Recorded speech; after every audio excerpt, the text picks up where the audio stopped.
bonnes affaires. Mais on retourne à l'opposition officielle. Monsieur le député de Berthier, vous avez 22 minutes à votre disposition. Merci beaucoup. Juste peut-être revenir sur la question qu'a posée tantôt la députée de Mirabel, à savoir que le ministre n'est pas accompagné de différents fonctionnaires travaillant pour les différentes instances dont il a la responsabilité. Faire remarquer que nous avons fait une demande officielle pour que la commission, des représentants de la commission de la protection du territoire agricole soient ici, ainsi que la financière agricole. Et ce que je comprends ce soir, c'est que ça n'a pas été accordé. Alors, nous déplorons, oui. Question de règlement. Quel règlement? Si je comprends bien, le règlement de l'Assemblée nationale 287 dit que le ministre peut répondre à toutes les questions et qu'il a besoin de l'approbation de tout le monde pour avoir des témoins additionnels, mais c'est au ministre de répondre à ses propres questions, Madame la Présidente, selon le règlement. Il a raison. Alors, monsieur le député de Berthier. Et du tantôt, puis je pense que tout le monde a bien compris ça. Le ministre doit répondre. Et s'il ne veut pas répondre ou ne peut pas répondre ou pense ne pas avoir la réponse à la question, à ce moment-là, il peut demander si la commission est unanime et d'accord à ce qu'il puisse demander à un fonctionnaire d'y répondre. Ça, tout le monde a compris ça. Et je ne vois pas l'intervention, la pertinence de l'intervention. Enfin, bref, là où j'en ai, c'est le fait de dire que nous avions demandé à ce que les gens soient ici. Parce que le ministre, on sait, a une très grande expérience, connaît bien les rouages, mais il en demeure pas moins qu'il y a des gens aussi au niveau de la fonction publique qui ont beaucoup d'expérience. Et pour notre part, nous, tout simplement, ce que je veux dire, c'est que nous aurions vu dans l'acceptation, finalement, de notre demande, un geste de collaboration. Le ministre fait beaucoup appel à la collaboration. Alors, tout simplement lui dire qu'à ce titre-là, nous sommes aussi déçus que la députée de Mirabel, que ces gens-là ne soient pas ici aujourd'hui, et on trouve ça malheureux. Bon. Ceci étant dit, et je sais que le ministre aime beaucoup parler de l'accord libre-échange Canada-Europe. Pour lui, c'est un exutoire. C'est carrément un exutoire. Je le sens comme ça, à lui de nous dire si je me trompe. Mais je rappelle, Madame la Présidente, au ministre, qu'avant la déclaration du premier ministre, du 19 juin, jamais, et malgré le fait qu'il nous cite des exemples où il nous cite des articles de journaux de décembre 2013, novembre 2013, des lettres, etc., jamais avant la déclaration intempestive du premier ministre du 19 juin, jamais il n'a cherché à mettre la faute sur qui que ce soit. Et il admet lui-même qu'il n'y a pas d'emprise sur les négociations. Il faut que ça vienne de la bouche du cheval qui est Stephen Harper. Et on comprend qu'il parle à son homologue seulement, M. Ritz. Alors, il n'y a pas d'emprise, en fait, il est impuissant, finalement, à aller chercher de l'information. Et c'est carrément ça. Même qu'à un moment donné, il dit « j'ai des échos ». Il y a des échos. Alors, imaginez, ça, c'est sa source d'information, ce sont des échos. Alors, Madame la Présidente, le ministre a le droit d'apprécier ce que l'ancien gouvernement a fait dans le dossier. Il a tout à fait le droit. Ça, on ne peut pas lui enlever ça. Il a le droit de trouver qu'il n'y a pas assez de choses qui ont été faites. Il a le droit de le faire. Par ailleurs, il ne peut pas nier l'engagement, et là, je vais y aller avec l'anglais, il ne peut pas nier que le ministre, donc, du Commerce international, M. Ed Fast, a écrit une lettre au ministre des Finances de l'époque, le député de Rousseau, et il lui dit « We anticipate that the compensation approved will be determined before the formal ratification processes by the National Assembly of Quebec. » Ça ne peut pas être plus clair que cela. Alors là, on a un engagement ferme de la part du ministre du Commerce extérieur fédéral. Maintenant, qu'est-ce qui empêche aujourd'hui le ministre, qu'est-ce qui empêche, Mme la Présidente, le ministre, de réitérer à M. Harper que le Québec ne signera pas l'accord, ou en tout cas, n'amènera pas l'accord devant l'Assemblée nationale, s'il n'y a pas au préavant, une entente entre les producteurs laitiers fromagers du Québec et le fédéral. Qu'est-ce qui l'empêche de faire ça? Tantôt, il a dit, et il a tout à fait raison, qu'effectivement, et ça c'est en décembre 2013, il y a eu un article dans Le Devoir où on dit que les 28 pays de l'Union européenne devront dire oui à l'accord pour qu'ils puissent. Et c'est la même chose. Ici, au Canada, le Québec devra dire oui. Alors, le ministre peut bien interpréter ce que l'ancien gouvernement a fait, mais il ne peut pas nier qu'il y a un document qui existe. Il est ici, hein, on l'a déposé tantôt. Il y a un document qui existe et qui engage le gouvernement fédéral à s'entendre avec les producteurs laitiers fromagers du Québec. Alors, qu'est-ce qui empêche le ministre de dire directement à M. Harper, donc à la bouche du cheval directement, pour être sûr que les oreilles comprennent bien, que finalement, s'il n'y a pas cette entente-là avec les producteurs fromagers et laitiers du Québec, bien, le Québec, il ne signera pas l'entente. À ce moment-là, on va redonner, le ministre va redonner, va corriger la bourde du premier ministre qui, le 19 juin, est allé dire une chose totalement irresponsable. Totalement irresponsable. Et je peux vous dire que les producteurs sont tombés des nues quand ils ont entendu ça. Alors ça aussi, M. le ministre peut regarder dans les revues de presse où vraiment les gens étaient extrêmement déçus de cette phrase totalement inappropriée de la part du premier ministre. Donc, qu'est-ce qui empêche le ministre, Mme la Présidente, de lâcher un coup de téléphone ou demander au premier ministre de lâcher un coup de téléphone au premier ministre du Canada, M. Harper, et lui dire tout simplement, regardez là, nous là, on a des producteurs fromagers, on a des producteurs laitiers au Québec, là, il faut absolument les défendre, il faut les protéger. C'est fragile ce qu'on a ici présentement. Ça a été bâti, la députée de Mirabel est bien placée, elle connaît bien le domaine. Ça a été bâti à la force des bras pendant 40 ans. Hein, on se rappellera à l'époque, ça fait longtemps hein, que c'est en marche ce mouvement-là, les fromagers du Québec, artisanaux. Pendant 40 ans, ça s'est bâti, cette industrie-là. Il y a un point d'équilibre qui a été atteint. Aujourd'hui, on a des produits extraordinaires à notre disposition. Et c'est clair, c'est très clair, Madame la Présidente, que 17 500 tonnes de fromage supplémentaires, c'est 30 de la production au Québec, 30 supplémentaires. Ça augmente d'environ 1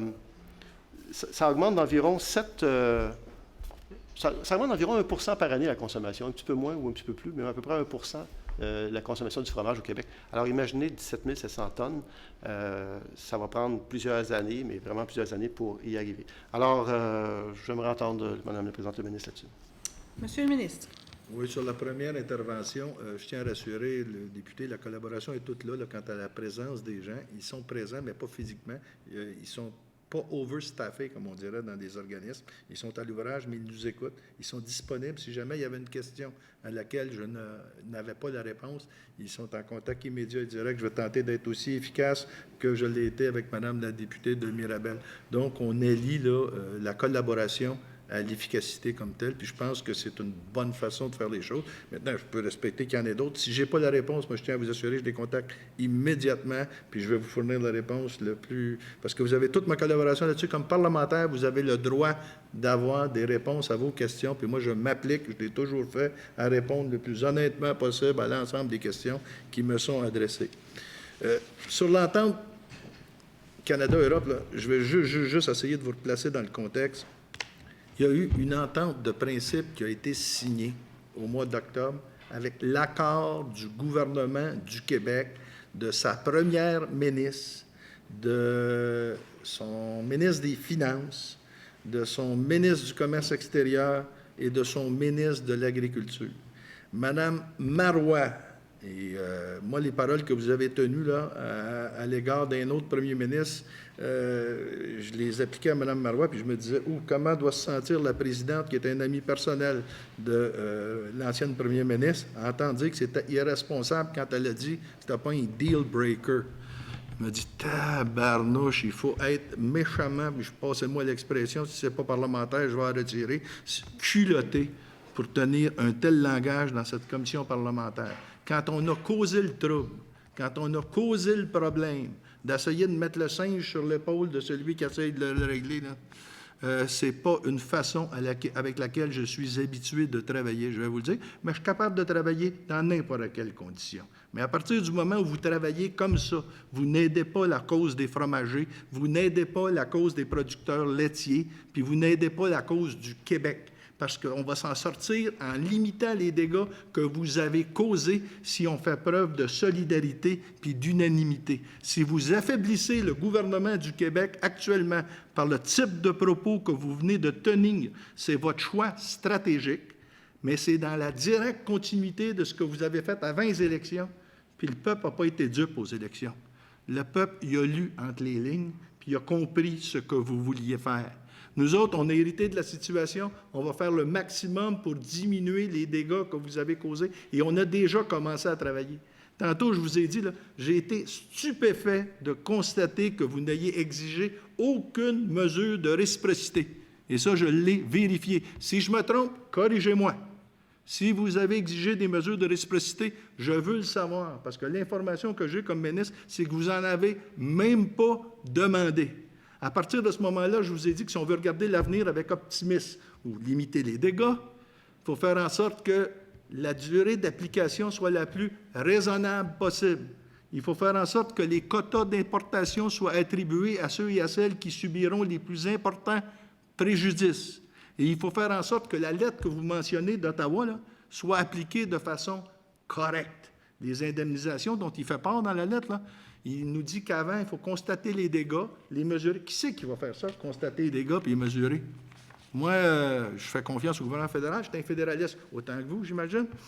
Mais je vais être là pour les analyser, les dégâts, puis d'exiger les compensations. Puis on n'a pas arrêté là, là. Moi, la semaine dernière encore, quand on parlait de regarder l'avenir avec un peu d'optimisme, on a signé des conventions où on aide une fromagerie québécoise, puis on est prêt à en aider d'autres, à s'en aller sur le marché de Toronto, sur le marché de Calgary, sur le marché de Vancouver. Parce qu'on n'attendra pas que l'entente soit ratifiée, là. On va tout de suite aller à l'assaut des marchés. Je pense qu'on produit au Canada à peu près les meilleurs fromages. Je pense qu'on peut se dire ça, là, humblement, sans se péter les bretelles, puis sans passer pour des chauvins. Fait que si on peut aller vendre sur le marché de Toronto, puis sur le marché de Calgary, puis sur d'autres marchés, on va y aller. Puis on va assister nos producteurs là-dedans. Maintenant, l'entente, là, si vous voulez savoir dans quel état elle se retrouve, je vais vous inviter à lire un article qui est paru hier. La presse canadienne. Libre-échange. L'ordre du jour d'Ottawa s'est-il embourbé? Vous pouvez juste lire ça, puis tirer vos propres conclusions. Puis pour en connaître la situation un peu plus profondément, je vais attirer votre attention sur deux articles parus dans le journal, le premier, le Journal de Québec, le 5 juin 2014, « Échange profitable pour le Québec », où on cite Pierre-Marc Johnson à la Satiété, et l'autre du 12 juin 2014, « Libre-échange aux politiques d'agir », dit Johnson. Le négociateur du Québec estime que le temps joue contre l'entente Canada-Union européenne. Lisez ces trois articles-là, ça va vous donner un fond de toile. Maintenant, nous autres, on ne prend rien pour acquis, là.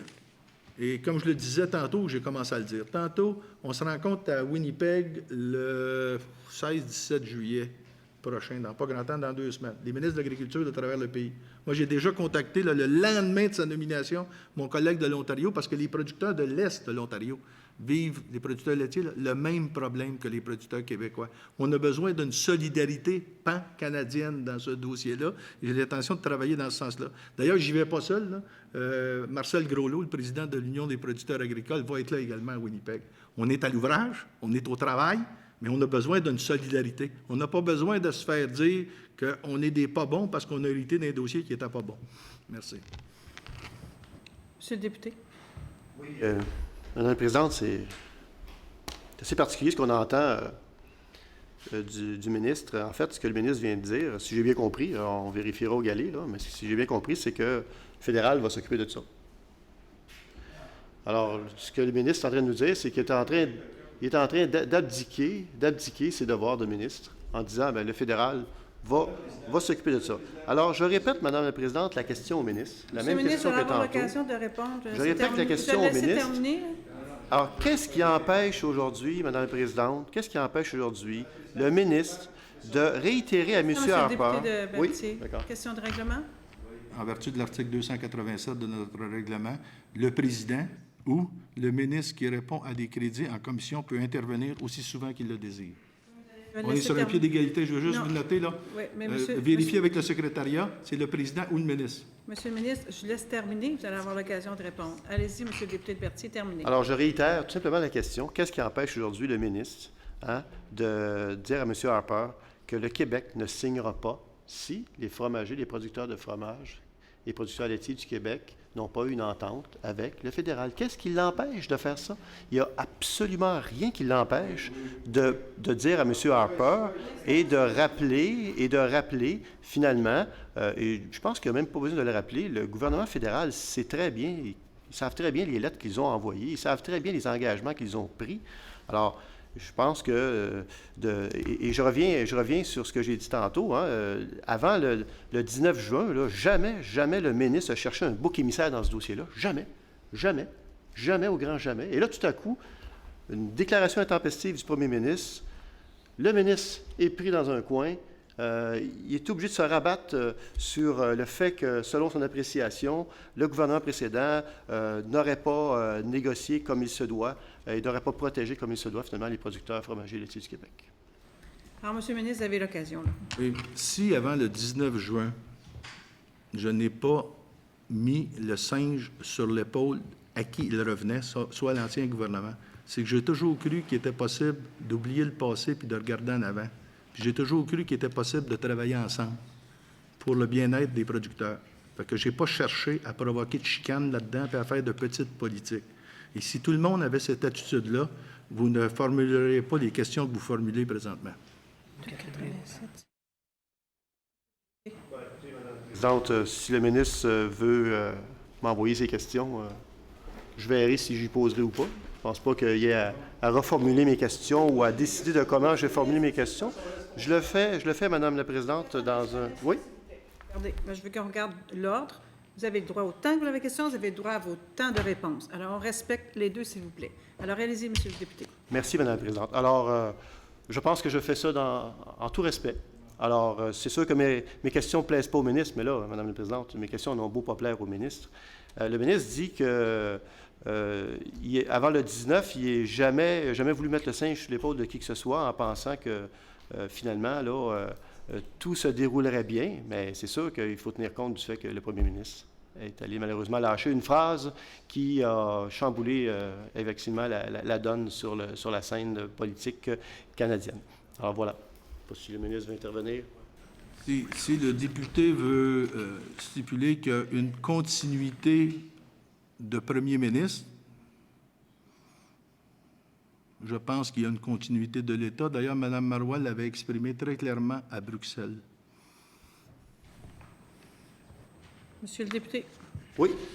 Madame la Présidente, je pense que je vais changer de sujet. Hein? Parce que, oui, je sais que vous l'aimez. Je l'ai dit tantôt, c'est un exécutoire pour vous, Monsieur le ministre. Ça vous fait du bien d'en parler après ce que vous avez dû vivre, j'imagine. Là. Enfin, moi, je passerai à la souveraineté alimentaire, Madame la Présidente. La politique de la souveraineté alimentaire. Ça fait un peu plus d'1 an que le gouvernement du Parti québécois déposait sa politique de souveraineté alimentaire, attendue par le milieu depuis 7 ans. Alors, ça faisait 7 ans que le milieu attendait qu'enfin un gouvernement dépose une telle politique. En passant, je sais que le ministre, tantôt, est tombé un petit peu dans la sémantique, là, souveraineté, sécurité. Alors, juste peut-être, pour le bénéfice de tous, finalement, juste dire que d'où vient la provenance du concept de souveraineté alimentaire? Alors, ce n'est pas une création du Parti québécois, la souveraineté alimentaire. Je comprends que le mot souveraineté peut donner des boutons à certains, mais là n'est pas. Juste vous dire que la souveraineté alimentaire, c'est un concept qui a été lancé par le mouvement La Via Campesina. Alors, cette idée a été présentée pour la première fois au Sommet mondial de l'alimentation et de l'Organisation des Nations unies pour l'alimentation et l'agriculture à Rome en 1996. Donc, souveraineté alimentaire, sécurité alimentaire. L'important, je pense, c'est le contenu. Et le ministre l'a bien dit à l'émission Bien dans son assiette, c'est le contenu de ce qu'il y a dans notre assiette, justement. De façon générale, la souveraineté alimentaire fait référence à la capacité d'un État de définir sa propre politique agricole et alimentaire, suivant les intérêts de sa population, et de le faire sans nuire à la capacité des autres États d'accéder à leur propre souveraineté alimentaire. Elle privilégie notamment la production locale pour nourrir la population, de même que l'accès à la terre et aux ressources permettant d'y parvenir. Et ça, vous allez trouver ça, chapitre 3, politique de la souveraineté alimentaire, objectifs et axes. Donc, vous n'aurez pas de difficulté à trouver ça pour les gens qui nous écoutent aussi, en allant sur le site de l'Assemblée nationale et du ministère, sûrement encore là, la politique. Et elle porte toujours le même nom, à ce que je sache. Donc, il y a 4 grands axes sur la politique. Le ministre en est conscient, il en est au courant. Il y a l'identité des aliments du Québec, l'occupation dynamique du territoire, la valorisation du potentiel économique du secteur et le développement durable. Moi, je veux savoir, de la part du ministre, là, est-ce qu'il va la continuer, cette politique-là? Il changera le nom. Je pense qu'il y a l'intention, à tout le moins, de changer le nom. Là. Mais moi, c'est dans le contenu, là, dans le concret. Là, est-ce que le ministre a l'intention de continuer cette politique-là, qui est bien accueillie dans le milieu? Je pense qu'elle est solide, elle est claire, elle est bien définie. On a remarqué, tout est perfectible en soi. On peut la bonifier, bien sûr. Mais est-ce que le ministre a l'intention de la continuer? Si oui, j'aurai d'autres questions. Sinon, quel pan veut-il en retirer? Ou... Alors, je vais entendre le ministre, Mme la Présidente. Monsieur le ministre. Oui, on vient de changer de sujet. Moi, j'aurais souhaité qu'ensemble, on ne se laisse pas sur des notes discordantes dans le dossier des fromages fins. J'aurais souhaité qu'on fasse front commun, qu'au lieu de se chicaner sur la place publique, on admette que le dossier là, il a été mal enclenché, qu'il faut vivre avec parce qu'il y a une entente de principe de signer par les gouvernements. Puis, il faut faire le mieux avec ce qu'on a. Moi, j'ai proposé 4 pistes de solutions. Je n'ai pas entendu aucune réaction, sauf des accusations, des blâmes. C'est comme si on tentait de faire porter au gouvernement actuel les erreurs du gouvernement d'avant. Donc, moi, je vous le dis, je suis encore ouvert. Là. Si vous avez des améliorations aux pistes de solutions que j'ai mis de l'avant, on est tout oui, tout ouvert. Mais il va falloir changer de ton, changer de vocabulaire. En ce qui concerne la politique de souveraineté alimentaire, vous en avez donné une définition que vous avez retrouvée dans l'article. Je peux vous en fournir quelques autres parce que quand le projet a été lancé, il y a eu tout un débat sur le nom. Il y en a qui ont dit que quelqu'un voulait faire de la politique avec ça, etc. Mais moi, je suis comme vous, là. L'étiquette, ça m'apparaît important. Puis si ça se met sur une canne où il y a du produit dedans qui est intéressant. Les électeurs à la dernière élection, ils ont dit que c'était pas totalement ce à quoi ils s'attendaient. Parce que si ça avait été totalement ce à quoi ils s'attendaient, je vais donner un exemple, Mme la Présidente. Celle qui était dans votre fauteuil il n'y a pas tellement longtemps comme présidente de la Caperne, ma voisine de comté très agricole, le comté d'Iberville, n'a pas été élue en essayant de vendre cette salade-là. Je vous l'ai dit tantôt dans mes notes préliminaires, les candidats péquistes agricoles ont tous subi la défaite. Vous arrêtez, Monsieur le ministre. Vous avez l'occasion de revenir. Vous avez l'occasion de revenir. Je veux juste rappeler, pour pas que ça revienne encore tout à l'heure, là, pour l'article 287 que vous avez invoqué tout à l'heure, juste rappeler que dans le contexte de programme par programme, évidemment, si on avait utilisé les crédits de cette façon-là, s'il y a un échange comme ça, lorsqu'on a décidé de faire des blocs de 20 minutes, il faut respecter les blocs de 20 minutes. L'échange est selon les questions et la suite. Alors, on va juger ça. Parce que j'ai fouillé la jurisprudence et elle n'est pas très avancée, la jurisprudence, sur cet article-là. Et moi, je vous le dis, ils ont l'air, puis je suis resté un petit peu surpris, ils ont l'air à placer le ministre par la présidente sur un pied d'égalité. C'est ce que l'article dit, le ministre et la présidente. À partir du moment où c'est ça, c'est moi qui l'interprète ou c'est vous? Mais, Monsieur le ministre, dans